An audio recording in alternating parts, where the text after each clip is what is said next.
We are with a landing party from Moonbase Alpha as the group explores a small asteroid somewhere in the outer reaches of the galaxy. They gaze intently at a strange rock formation looming up ahead as Commander John Koenig speaks. Baxter, all set? Charge is in position, Commander.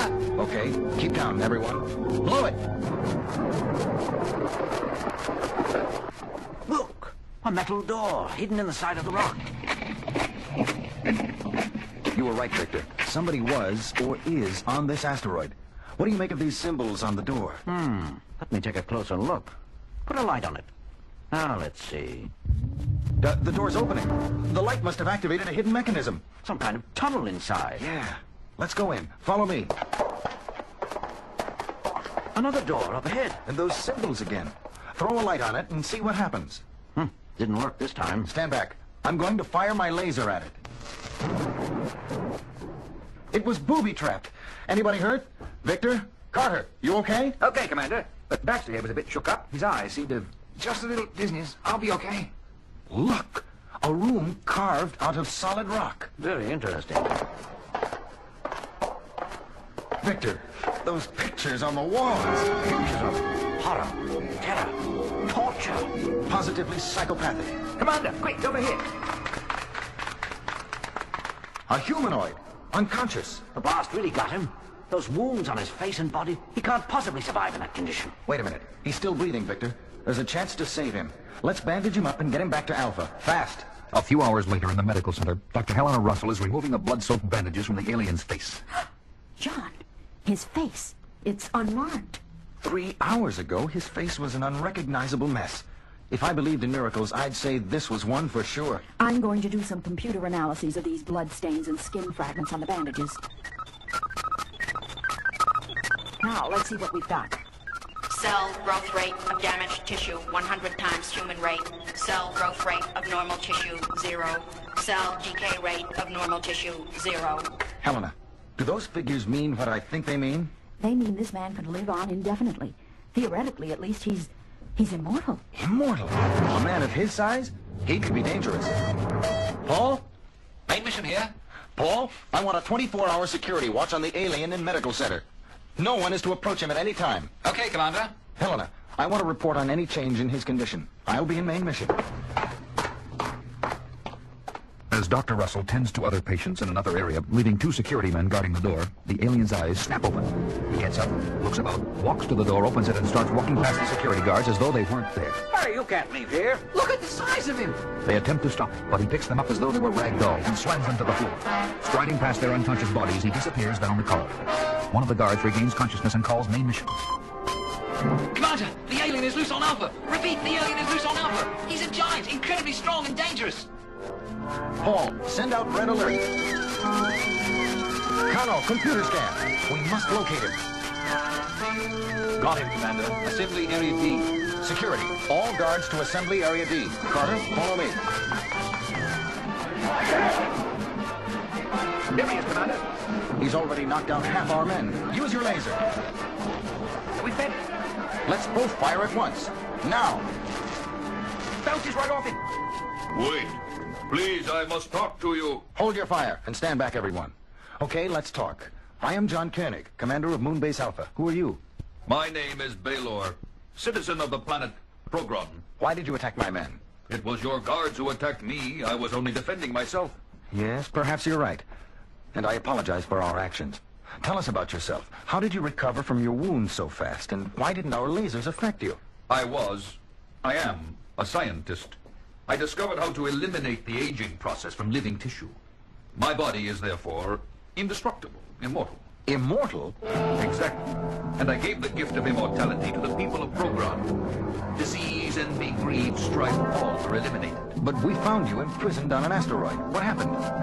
Without anything to strive for, our people became apathetic, corrupt.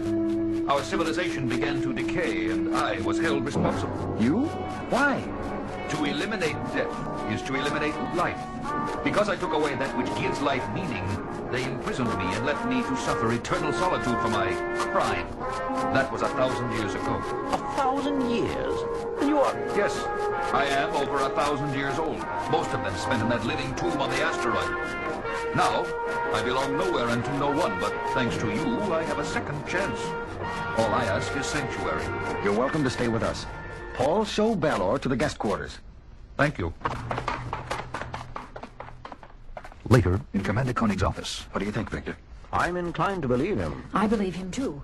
Well, I gave Connor orders to have Computer keep a check on his movements, just in case. Just in case. Yeah, the thing that bothers me is those pictures of horror and terror and torture. They have nothing to do with what he told us. He was on that asteroid a long time. Maybe he did them himself. Or maybe they were put there to remind him of something he hasn't told us about. Commander, computer reports that Balor has just entered Mike Baxter's quarters. Thanks, Connor.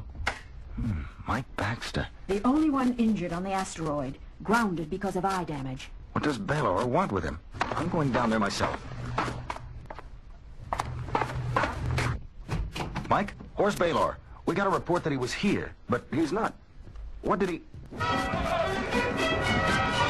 But before he can finish his sentence, Koenig is viciously attacked and knocked unconscious by Baxter, raving mad, eyes staring wildly, gone completely berserk. Standing above the blood-soaked Koenig, he is about to strike a final death blow when he suddenly screams, clutches his head, collapses, and dies. A look of indescribable pain on his face. Later, in main mission. Baxter nearly killed me. There's blood all over my clothes. But look at me. Not a mark on you. And the expression on Baxter's face. Where have we seen that before? The pictures on the asteroid. Helena, has Computer completed the autopsy report? Yes, here it is. Subject Michael Baxter. Life functions terminated. Cause of death, rapidly mutating brain cells, stimulating brain growth beyond human capacity. Rapid cell growth causing Baxter's death. Rapid cell rejuvenation causing my wounds to heal. The look of terror on Baxter's face. It all points to one man. Quite right, Commander. Balor, why are you doing these things? What is the motivation behind it all? Very simple, Commander. For pleasure. My pleasure. Pleasure? Out of pain? Then those pictures on the asteroid. They were put there to remind you of what you did to your own people. Right again, Commander.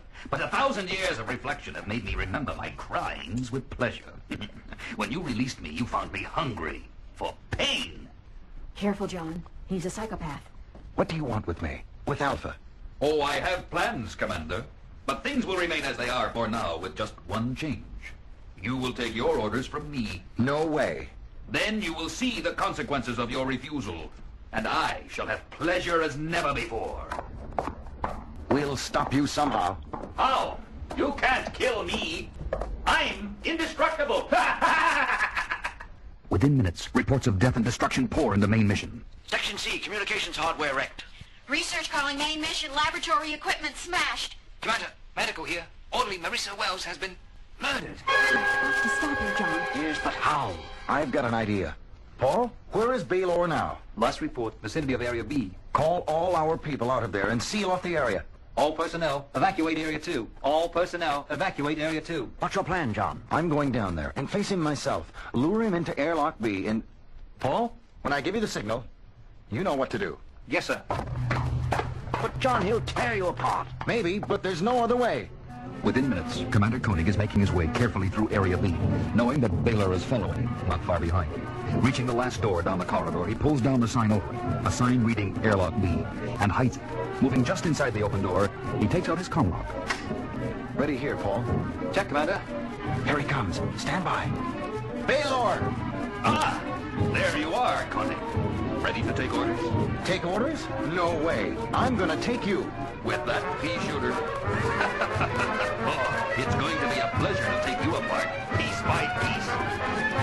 And Balor lunges at Koenig, now standing inside the airlock. But Koenig jumps aside, and Balor stumbles past him, losing his balance momentarily. In that moment, Koenig races through the door and closes it behind him, leaving Balor locked inside the airlock. Now, Paul! Morrow presses a button. The outside door of the airlock opens, and there is a great rush of air as Balor is drawn out into the vacuum of space. And the end of his immortality. A little while later in main mission, Professor Bergman is standing in front of the computer as Koenig approaches. John, remember the program symbols on the door of the Balor's prison on the asteroid? Yes, Victor. What about them? I asked computer to analyze the photographs we took of them. Connor, let's hear the results.